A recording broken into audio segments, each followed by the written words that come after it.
Bonsoir à tous, bienvenue dans votre émission La Réunion Léla. On va aborder un sujet qui n'est pas simple, on essaye d'en parler à chaque fois qu'on peut. En parler, ça aide, en tout cas, les personnes qui en souffrent, et pas seulement les personnes qui en souffrent, également leurs conjoints. Et vous allez voir que parfois, ce n'est pas aussi simple. On en parle dans Cosmo Réunionnais.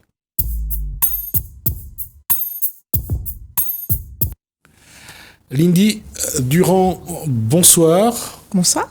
Vous êtes donc responsable de l'association... Mon endométriose, ma souffrance, c'est ça. Voilà, mon endométriose, ma souffrance. Et vous êtes accompagné ce soir de Julie Germont. Et Germont, comme quoi. Je suis aussi dyslexique. Et donc, médecin de profession. Alors, c'est la période où on essaye de parler de cette maladie. Oui, tout à fait. C'est le mois de sensibilisation à l'endométriose, même si c'est tout au long de l'année qu'il faut sensibiliser à cette pathologie. C'est vrai que là, on a passé la semaine dernière à la semaine européenne de l'endométriose. Et là, on aura la journée mondiale de l'endométriose le 28 mars prochain. Donc, on essaie de communiquer au maximum pendant cette période-là. Alors, je vais faire toujours j'essaie toujours d'être pédagogique dans l'explication. C'est quoi une endométriose ? Je vais vous expliquer ça avec quelques symptômes simples de patiente. Après, je pense que le docteur Germont rentrera plus dans les détails.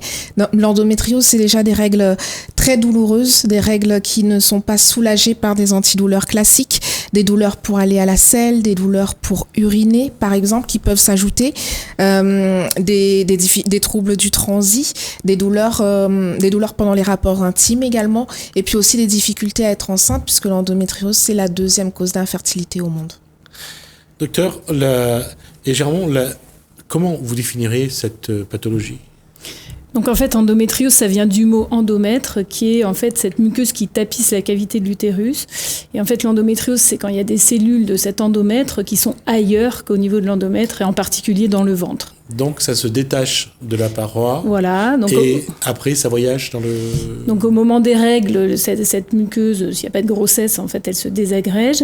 Et il y a aussi du reflux par les trompes qui emportent des cellules endométriales qui arrivent dans l'abdomen. Enfin, c'est ce qu'on appelle la théorie du reflux. Il y a d'autres modes de formation de certains types d'endométriose, mais c'est surtout la théorie du reflux qui explique l'endométriose. Ces cellules, elles arrivent dans le ventre et en fait, elles vont s'accrocher un peu partout là autour, sur l'ovaire, sur le péritoine, à la surface de l'intestin, à la surface de la vessie. Et elles vont saigner au moment des règles. Et donc, ce saignement dans le ventre va créer des douleurs plus importantes que des règles classiques. Et puis, ça va se multiplier, créer une réaction de fibrose aussi, un peu comme une cicatrisation. Le corps y réagit. Et donc, c'est pour ça qu'après, on peut avoir plus des nodules fibreux. Il y a une réaction du corps, mais l'endométriose s'implante chez certaines femmes. Le reflux menstruel, il est présent chez tout le monde, mais il y a 1/10 des femmes qui va développer de l'endométriose. Alors, comment expliquer cette souffrance que génère ce tissu qui se détache ? Comment ça va provoquer des souffrances parfois terribles dans le corps des personnes ? Alors, le saignement qui a lieu dans le ventre à partir de ces cellules d'endométriose, de ces lésions d'endométriose, en fait, ce sang, il est quand même très irritant pour le péritoine, qui est cette petite membrane qui recouvre tous nos organes dans le ventre. Et donc, ça crée une inflammation importante et une douleur. Le péritoine, c'est quelque chose de sensible, donc ce contact avec le sang va être douloureux. Et puis, l'endométriose, en fait, elle peut aussi creuser sous le péritoine, c'est ce qu'on appelle l'endométriose sous-péritonéale ou profonde, et envahir aussi la paroi d'organes comme la vessie, l'intestin ou dans des ligaments à l'arrière de l'utérus. Et ça va créer des douleurs plus spécifiques, comme des douleurs en urinant, des douleurs en allant à la selle, puis des douleurs aussi effectivement pendant les rapports sexuels quand c'est contre le vagin. Donc il y a plusieurs mécanismes douloureux dans l'évolution, et puis il y a des douleurs qui deviennent chroniques aussi. Cette maladie, elle n'est pas si bien connue que ça, parce que la médecine ne s'est pas vraiment préoccupée depuis si longtemps que ça. Aujourd'hui, on essaye de comprendre. Est-ce qu'on comprend qu'est-ce qui amène à qu'est-ce qui fait que ce tissu se détache ? Qu'est-ce qui provoque Ça, c'est physiologique en fait. C'est physiologique d'être réglé, qu'il y ait un peu de sang qui repasse par les trompes avec des cellules. Ça, c'est physiologique. Ce qu'on essaye de comprendre, c'est pourquoi chez certaines patientes, le système de nettoyage, entre guillemets, qui va normalement détruire ces cellules qui arrivent dans le ventre se fait mal, et pourquoi ces cellules, elles vont s'implanter, et puis il va y avoir des lésions d'endométriose qui vont progresser. On sait qu'il y a plusieurs facteurs. Il y a des facteurs hormonaux. L'endométriose, c'est une maladie hormonodépendante. Il y a des facteurs génétiques, mais on n'a pas un gène identifié, mais on sait que il y a des familles où il y a des endométrioses chez toutes les femmes, donc il y a une part d'hérédité aussi, même si il n'y a pas que ça, donc il y a d'autres facteurs, et puis il y a une composante immunologique aussi, donc le fait que ces cellules elles soient reconnues par notre système et comme étant entre guillemets ne pas ayant à être là et soient détruites, il y a un problème qui se passe à ce niveau-là aussi. Puis il y a aussi probablement l'environnement. Il y a des régions où il y a plus d'endométriose, donc un facteur environnemental très probablement. Et donc c'est ça qu'on essaye de comprendre. Leni Durand, c'était un des paradoxes au départ, c'est d'en parler. On s'est rendu compte que, enfin surtout vous, à travers la session, que les femmes avaient peur d'en parler. Et elles avaient même un peu honte, parce que ça, bien sûr, ça bouleverse les relations intimes avec leur conjoint, mais elles-mêmes, elles en souffraient doublement, parce que elles avaient honte d'en parler, ne serait-ce qu'à leur médecin. Tout à fait, parce que c'est une pathologie qui concerne l'intimité de la femme, qui concerne la sexologie également, et du coup c'est quelque chose de très tabou encore ici. Et pour vous faire un exemple, par exemple lors de notre matinée de sensibilisation dernièrement à Saint-Paul, nos premiers visiteurs étaient des compagnons qui sont venus prendre les informations pour leurs compagnes atteintes d'endométriose, qui n'ont pas osé venir nous rencontrer parce qu'elles n'avaient pas envie d'être associées à cette pathologie-là, qu'elle soit vue par d'autres personnes peut-être dans leur entourage. Là, le fait d'être dans le déni, ça aide, ça montre bien que soit la maladie, elle n'est pas encore assez connue, c'est-à-dire qu'on n'en parle pas assez pour que les gens se soient habitués, on n'en ait pas honte, ou bien il y a vraiment un fait de société, c'est que parler de l'intimité de la femme, même aujourd'hui dans notre société dit civilisée et évoluée, c'est tabou. Je crois que c'est les deux conditions. En fait, les femmes ont été un peu éduquées dans le sens d'accepter en fait ces règles douloureuses là. Donc, quand elles vont chez certains médecins encore aujourd'hui, elles peuvent entendre dire oui, écoutez, des générations d'avant ont eu les règles douloureuses, les coliques, comme on dit à La Réunion. Pourquoi vous en faites toute une histoire maintenant? Supportez. C'est certainement que vous êtes trop douillette. On a encore malheureusement ce discours-là. C'est pour ça qu'on essaie de sensibiliser au maximum la population. Et quand on entend ça aussi de certaines personnes du corps médical, c'est vrai que ça nous enferme encore plus dans notre isolement, puisque on se culpabilise, on se dit que c'est nous-mêmes qui nous créons ces douleurs-là, et du coup on s'enferme, on s'isole sur nous-mêmes. Docteur, même dans la médecine, certains médecins ne sont pas encore au fait de cette maladie? Je pense qu'il y a quand même... on parle beaucoup plus d'endométriose qu'avant. C'est une maladie qui existe depuis longtemps. Avant, on n'en parlait quasiment pas. Maintenant, on en parle quand même beaucoup plus. C'est grâce au corps médical, mais c'est aussi grâce à des associations comme MEMS. Toutes ces associations et les patientes elles-mêmes, elles ont fait beaucoup de choses pour que ça soit connu. Donc, il y a quand même eu, je trouve, une nette amélioration sur un peu l'accès à l'information, etc. Ce qui est compliqué pour le corps médical aussi, c'est effectivement cette idée que les règles, ça peut être douloureux, et effectivement ça peut être douloureux sans qu'on ait d'endométriose. Donc c'est difficile de mettre le seuil où se dire ah là c'est pas normal, il y a peut-être une endométriose, ou là c'est normal. En gros, effectivement, comme disait Lindy, les choses qui doivent alerter, c'est quand des antidouleurs simples comme le paracétamol, le spasfon, des anti-inflammatoires ne permettent pas de faire passer les douleurs, quand il y a de l'absentéisme scolaire ou au travail, et quand il y a d'autres types de douleurs. Donc, c'est-à-dire quand il n'y a pas que des douleurs de règles, mais qu'il y a aussi des douleurs, effectivement, dans les rapports intimes, en urinant, en allant à la selle, etc. Ça, c'est des choses qui doivent alerter. Donc, c'est vrai que pour le corps médical, se dire est-ce que c'est des douleurs de règles normales ou pas normales. Il faut essayer de se fier à ces critères parce que sinon c'est parfois un peu difficile de faire la part des choses. Mais je pense que ça va dans le bon sens. On n'est pas encore, c'est loin d'être parfait. Hein. Le diagnostic, il est probablement retardé encore, mais ça va plutôt dans le bon sens. D'un point de vue purement psychologique, lorsque la femme voit son intimité atteinte, on a l'impression que c'est toute la personne qui est ébranlée et que là où elle a du mal à agir, à prendre une décision, et je veux dire, se cacher est souvent la première réaction.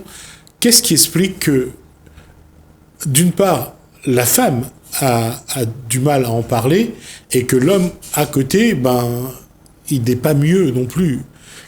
C'est tout ça. Je dirais que j'ai vu au début, quand on a commencé à parler de ça, c'est de pouvoir s'exprimer, que ce soit la femme ou le conjoint, c'est pas simple. Non, c'est pas simple. C'est pas simple pour nous en tant que femmes d'exprimer ces douleurs-là parce qu'elles touchent à l'intime. Et c'est pas simple pour l'autre non plus de le recevoir puisqu'il y a des communications se font autour de l'endométriose, mais elles ne sont pas encore massives. Donc peut-être qu'il y a une méconnaissance encore de la maladie. On en entend parler effectivement endométriose maintenant. C'est une belle avancée, mais quoi mettre derrière le mot endométriose en fait réellement? Est-ce que on travaille aussi à ça, à passer la bonne information, en fait, comprendre que derrière, il y a un impact physique, comme vous l'avez dit, psychologique, et il y a un retentissement aussi social pour la femme. Et ça, c'est vrai qu'à l'intérieur du couple, on essaie d'en parler le plus possible, mais c'est difficile aussi de se comprendre, en fait, parce que l'homme, il se dit, mais c'est peut-être moi qui m'y prends mal aussi avec ma compagne, c'est peut-être moi le problème, peut-être que c'est moi qui ai fait quelque chose et elle n'a plus envie de moi. Enfin, ce sont des questions vraiment intimes. La femme est victime de cette maladie, l'homme en est victime parce qu'il ne peut plus avoir la même relation sexuelle avec sa compagne, et tous les deux finalement en sont encore plus victimes parce qu'ils ont l'impression que la vie leur a asséné un fardeau supplémentaire qu'ils ont du mal à porter. Comment, justement, quelle façon aborder ça avec les personnes qui nous regardent peut-être et qui ont peut-être cette pathologie? Qu'est-ce qu'il faut dire à ces personnes-là pour qu'ils sachent que c'est un moment, c'est un obstacle à passer, mais que ce combat-là doit être mené à deux? Tout simplement qu'ils continuent d'en parler, qu'ils consultent des médecins qui soient à l'écoute et qui leur expliquent aussi qu'est-ce que l'endométriose et les retentissements qu'ils peuvent avoir, qu'ils comprennent que ça ne se passe pas que chez eux, c'est vraiment en lien avec la maladie et qu'on les accompagne avec le corps médical et les associations dans leur parcours de prise en charge, qu'ils ne soient pas mis de côté en fait en disant que oui, c'est de l'endométriose et puis voilà, c'est pas grave quoi. Le corps médical, aujourd'hui, est mieux préparé pour échanger avec les victimes, avec ceux qui en souffrent, pour apporter, je dirais, un petit peu, pas seulement de réconfort, mais pour dire que c'est une lutte aussi qui commence contre une maladie. Oui, je pense qu'on est mieux formé et puis je pense que tout ne repose pas uniquement sur un médecin. Je pense qu'il y a un réseau qui s'instaure autour de la patiente et du couple. Pourquoi ? Parce que ça va avoir des répercussions sur plusieurs plans. Ça va avoir effectivement des répercussions physiques, ça peut être compliqué pour le travail, ça va être compliqué pour la vie de couple potentiellement, pour les projets de famille, et puis ça peut avoir des répercussions sur le moral, sur les activités quotidiennes, et donc on se sent empêché dans certaines choses, parfois une partie du mois, mais parfois de façon plus chronique en fait, donc c'est vrai que ça repose souvent, c'est un peu le gynécologue qui va un peu mettre les choses en place et bon là je passe un message d'espoir, il y a quand même des choses qu'on peut faire pour améliorer la situation vraiment, mais effectivement le gynécologue c'est une pierre de l'édifice, c'est-à-dire que le médecin traitant, je vous dis, il peut y avoir la kiné, c'est quelque chose qui peut beaucoup aider, parfois l'intervention d'un psychologue, les associations qui y soutiennent et qui donnent une information qui est forcément différente de celle des soignants, tout ça parfois aussi des médecins de la douleur et tout ça. Tout ça, c'est un réseau qui peut se mettre en place. Et si ce réseau, il est là, en général, on avance quand même dans la bonne direction, quoi. On a des choses qui permettent d'aller vers un mieux. Et là, encore une fois, c'est la communication, l'échange. C'est la première étape qu'il faut vraiment mettre en place, parce qu'on le voit dans ce qui a été dit jusqu'à maintenant, que la communication n'est pas simple à mettre en place. Oui, c'est ça. Pour nous, c'est de sensibiliser, c'est le plus important. Déjà, faire connaître que la maladie existe, et puis ensuite orienter les patientes ou les femmes qui pensent avoir quelques symptômes de l'endométriose vers un réseau de médecins qui sont spécialisés pour cette pathologie-là. Donc, en lien évidemment avec des gynécologues, mais aussi des gastro-entérologues, des urologues et des psychologues pour un accompagnement psychologique qui peut être individuel ou de couple. Par rapport au moment où vous avez commencé à présenter cette maladie, à le faire découvrir, à aujourd'hui, le temps qui est passé a permis de mettre en place quoi à La Réunion, ou de faire quoi pour que la population, surtout atteinte de cette pathologie, puisse vraiment trouver des réparties. Alors, on a fait des partenariats forts avec des partenaires santé, dont le docteur Germont, qui nous permet du coup d'orienter les femmes atteintes d'endométriose vers son équipe. On a d'autres réseaux de médecins qui sont en train de se mettre en place aussi autour de l'endométriose par rapport à la douleur, par rapport à la prise en charge psychologique. Et également, on a tissé un lien aussi avec le rectorat, avec des infirmiers scolaires, en fait, qui nous ont invités à des réunions de bassin des infirmiers. Donc, ils se réunissent 1 ou 2 fois, ou peut-être 4 fois, dans l'année, des gros réseaux de bassin des infirmiers scolaires où on peut intervenir en tant qu'association de patientes pour présenter la pathologie, les retentissements et sensibiliser davantage pour que les adolescentes soient le plus informées possible très tôt. Quelle démarche vous allez mettre en place avec ce que vous faites ce mois-ci, les événements que vous mettez en place? Qu'est-ce qui doit en ressortir? Qu'est-ce que vous proposez pour les semaines et les mois à venir? Là, c'est plutôt de la sensibilisation, c'est vraiment en parler et communiquer de l'information pour que... Voilà, je pense que c'est l'occasion qu'il y ait des patientes qui se disent peut-être que ce qui m'arrive c'est pas normal, et de consulter ou d'en parler, savoir qu'il y a des associations à qui elles peuvent en parler. Je pense que c'est le but là, c'est ça principal là. D'accord. Donc continuez à en parler. Et est-ce que dans cette démarche-là, il y a des choses qui arrivent, qui vous surprennent? Par exemple, des jeunes filles, que ce soit au collège ou au lycée, que ce soit des personnes qui n'ont pas vraiment, je dirais, l'attitude adéquate, mais qui font quand même l'effort, qui viennent vers vous et qui essayent vraiment d'expliquer leur souffrance. Moi, je trouve qu'il y a de plus en plus de jeunes filles qui consultent, et je pense que... Oui, c'est tout à fait ça. Il y a beaucoup plus d'adolescentes, en fait, qui en parlent. Par contre, après, on a des retours où, quand elles ont le diagnostic, après, l'approche avec leurs camarades de classe n'est pas forcément la même non plus, parce qu'en fait, même dans ce milieu-là de jeunes ados, on ne comprend pas encore ce que c'est que l'endométriose. Quand il y a des arrêts de l'absentéisme, il y a encore des moqueries, il y a encore tu fais ça pour éviter le devoir, des choses comme ça. Donc, il y a encore toute une communication à travailler pour que les gens comprennent réellement que c'est une souffrance, en fait, quand on a de l'endométriose, et que parfois on est obligé d'être en arrêt maladie. Ce n'est pas un choix, c'est notre corps qui n'est pas en condition. C'est un paradoxe, parce que on rappelle que les premières fois, parfois, lorsque la femme l'homme refuse une relation sexuelle, c'est l'homme qui disait à la femme, c'est un prétexte. Oui. Oui. Et là, peut-être qu'on peut retrouver ce discours-là chez certains hommes, qui n'ont pas très bien compris ce que c'était que la pathologie. Et puis, des femmes, peut-être qui se disent, je vais avoir le rapport pour lui faire plaisir.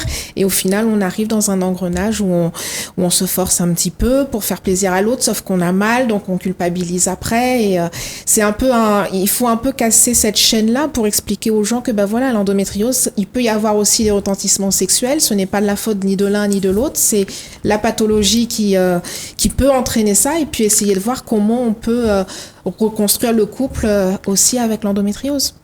D'accord, parce qu'il y a aussi cette question-là, c'est que parfois l'amour ne suffit pas. à préserver la relation, et parfois l'endométriose suffit à créer le trouble. Et ma question, c'est à vous deux, c'est comment vous joindre, est-ce que vous avez des pages sur des réseaux sociaux, est-ce que vous avez des coordonnées pour les gens qui nous écoutent? Enfin, moi, je travaille au CHU de la Réunion à Belle-Pierre. Après, ce que je voulais dire, c'est qu'il y a quand même tout un réseau de gynécologues qui gèrent l'endométriose.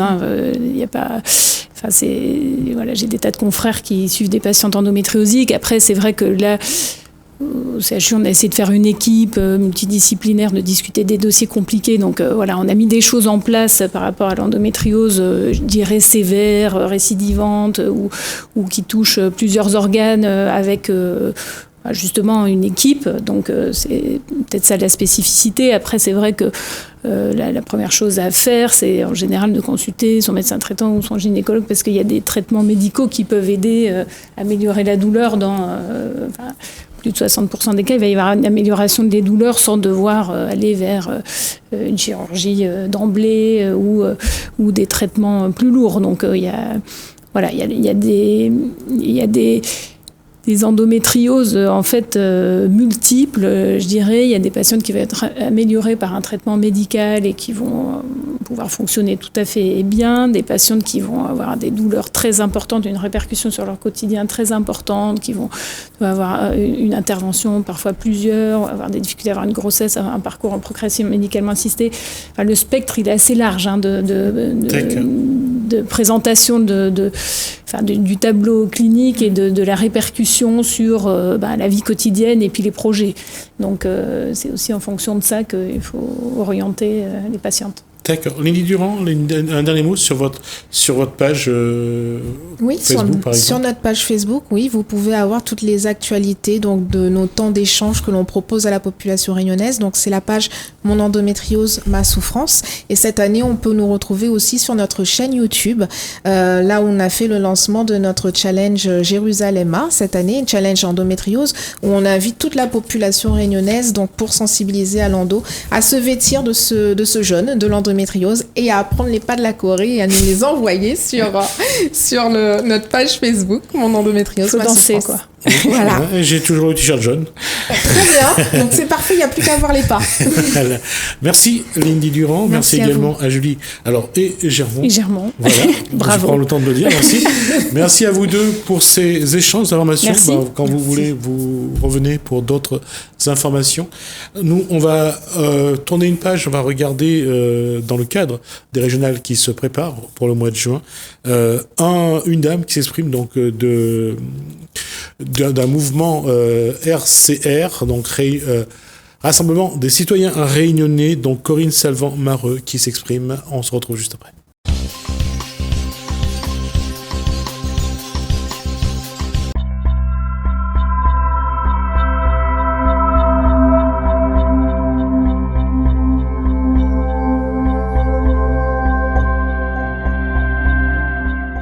Bonjour à toute la Réunion. Je m'appelle Corinne Salvant-Mareux et je représente donc le mouvement du Rassemblement citoyen de la Réunion, des Réunionnais. L'important, c'est de comprendre que nous, on la joue collectif, on la joue cohésion et intelligence collective, parce que l'enjeu, c'est pas nous individuellement, l'enjeu, c'est la Réunion dans son entièreté et toute la population réunionnaise. C'est ça notre enjeu, c'est ça notre objectif, notre raison d'être. Alors je ne commencerai pas par le terme galvaudé I have a dream, mais presque. Je vais me permettre par contre de commencer par j'ai une vision pour la Réunion. Ma vision de la Réunion, c'est une île qui a tout pour devenir une puissance économique. Elle a tout, mais ce n'est pas exploité. Ce n'est pas exploité dans son entièreté. Donc, comme le disait Richard, dans un premier temps, l'une des mesures les plus importantes, une mesure phare que nous souhaiterions mettre en place, sur laquelle on a travaillé, qui n'est pas basée sur notre expérience personnelle, mais sur une expérience commune dans le secteur de l'entrepreneuriat et de la création d'entreprises, de l'innovation, c'est la création d'une agence unique pour la création d'activités et d'innovation. In fine, à quoi servira cette agence si ce n'est pas d'aider les entrepreneurs à créer leur entreprise ou à mettre en place leur projet? C'est de créer de l'emploi. Parce qu'un entrepreneur qui réussit son entreprise, qui arrive à la développer, il crée de l'emploi. Donc l'idée de la création de cette agence, c'est tout sous le même toit. Comme l'a dit Richard, c'est le financement, c'est les formations, c'est l'accompagnement, c'est les interlocuteurs clés qui permettent à un entrepreneur d'y voir plus clair sur son projet, de construire son prototype ou son service et de pouvoir ensuite le distribuer à grande échelle sur la Réunion et au-delà. Parce que forcément, oui, nous sommes un petit marché, mais pour autant, notre situation géographique est une situation stratégique qu'on devrait utiliser à bon escient de façon bien plus large pour la réussite des entreprises locales. Pourquoi est-ce qu'on parle là-dedans sur la création d'une agence de création d'activités et d'innovation? C'est tout simplement que vous avez bien compris que l'État se désengage de plus en plus de couvrir nos retraites plus tard. Déjà les nôtres. Quand Richard dit que je suis jeune, j'ai 38 ans, mais l'idée c'est que moi je sais bien que ma retraite n'est pas assurée et que celle de nos enfants le sera encore moins. Donc oui, créons des entreprises, devenons entrepreneurs. On le voit bien, la Réunion a une politique dynamique, une communication dynamique sur la création d'entreprises. Oui, allons-y. On a la Technopole, on a Nexa, on a énormément d'institutions qui sont là pour nous aider, le Pôle emploi, le BGE. On a pléthore d'institutions et d'organisations qui ont été créées pour aider à la création d'entreprises. Créer, oui. Faire durer, c'est autre chose. Et au-delà de ça, créer une entreprise, c'est simple. En 1 heure de temps sur l'ordinateur, c'est fait, au greffe.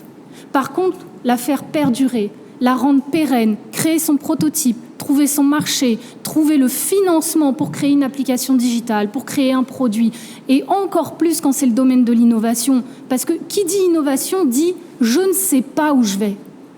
Je n'en sais rien si mon produit sera reçu. J'ai constaté un problème, j'y trouve une solution, c'est une innovation, je crée mon produit ou mon service.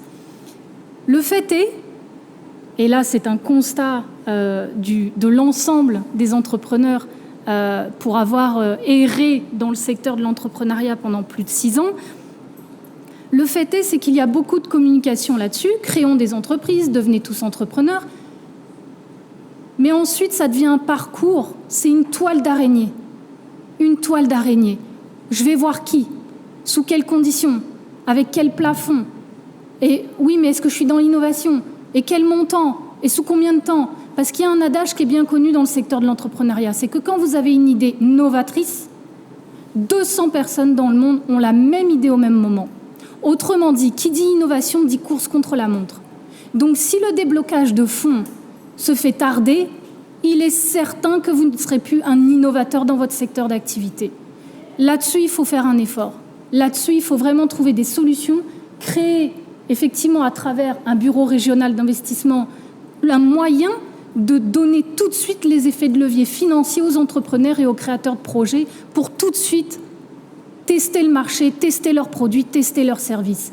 Et c'est ainsi qu'on crée de l'activité. C'est ainsi que l'économie de l'île se voit dynamisée. Et c'est un entrepreneur, encore une fois, qui réussit son projet, qui développe son entreprise, qui va créer de l'emploi.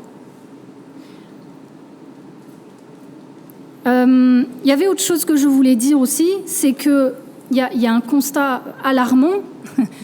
Comme je l'ai dit au début, on a pléthore d'offres et d'accès financiers pour pouvoir créer son entreprise ou créer son produit ou son service, sauf que les vannes sont fermées. Une fois qu'on va chercher l'argent, c'est 1001 rendez-vous, BPI France, Nexa, le FEDER, etc. C'est 1001 rendez-vous. Et comme je l'ai dit, c'est une course contre la montre. Donc l'idée, à travers un bureau régional d'investissement qui va centraliser dans l'agence unique de création d'activités pour l'innovation et la création d'entreprises, l'idée, c'est d'être rapide. mais encadré pour les entrepreneurs. Le temps est compté, c'est vrai qu'on est soumis au temps et il y a tellement de choses à dire, surtout quand on est passionné. Hein, vous l'avez vu, Richard s'est aussi laissé entraîner par l'authenticité de ce qu'il avait envie de dire. Mais vous avez compris l'idée, à travers la création de cette agence, voilà. Après, forcément, qui dit nos jeunes, c'est aussi au cœur même des lycées d'aller les sensibiliser à la création d'entreprises. Parce que eux aussi, encore une fois, l'État se désengage des retraites. On va devenir indépendants, mais solidaires. Indépendants, mais solidaires.